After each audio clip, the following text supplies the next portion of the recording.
প্যারিসে বর্ণিল আয়োজনে দ্বিতীয়বারের মতো সিলেট উৎসব অনুষ্ঠিত হয়েছে। আড্ডা, গান, আনন্দ, উচ্ছ্বাস আর ভালোবাসায় উৎসব ঘিরে ছিল ফ্রান্সে বসবাসরত বাংলাদেশিদের মিলন মেলা। ফ্রান্স প্রতিনিধি বাদল পাল জানান, জালালাবাদ অ্যাসোসিয়েশন ফ্রান্সের উদ্যোগে প্যারিসের লা কর্নভের একটি হলে উৎসবের আনুষ্ঠানিক উদ্বোধন করা হয়। আয়োজিত উৎসবে প্রধান অতিথি ছিলেন পররাষ্ট্র মন্ত্রণালয় সম্পর্কিত সংসদীয় স্থায়ী কমিটির বর্তমান সভাপতি doctor A K M. Abdul Momen MP, আয়োজক সংগঠনের ভারপ্রাপ্ত সভাপতি খসরুজ্জামান জালালাবাদের সভাপতিত্বে ও সাধারণ সম্পাদক মোহাম্মদ আলী হোসেনের পরিচালনায়।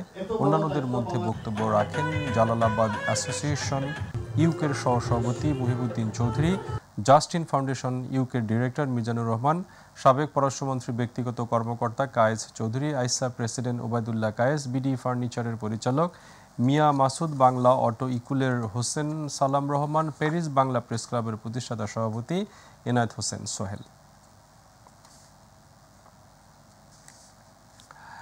মামা সাংস্কৃতিক শিল্পগোষ্ঠী বিডি মালয়েশিয়ার 11তম প্রতিষ্ঠা বার্ষিক ও বাঙালির প্রাণের উৎসব পহেলা বৈশাখ উপলক্ষে মনোজ্ঞ সাংস্কৃতিক সন্ধ্যা অনুষ্ঠিত হয়েছে। মালয়েশিয়ার প্রতিনিধি আশরাফুল মামুন জানান, সংগঠনের ভারপ্রাপ্ত সভাপতি মোহাম্মদ ইয়াসিন টুটুলের সভাপতি ও সঞ্চালনা করেন সংগঠনের প্রতিষ্ঠাতা ইমদাদুল হক সবুজ মামা। অনুষ্ঠানের শুরুতেই দুই দেশের জাতীয় সঙ্গীত গাওয়ার পর 4 পর্ব অনুষ্ঠানটি পরিচালিত হয়।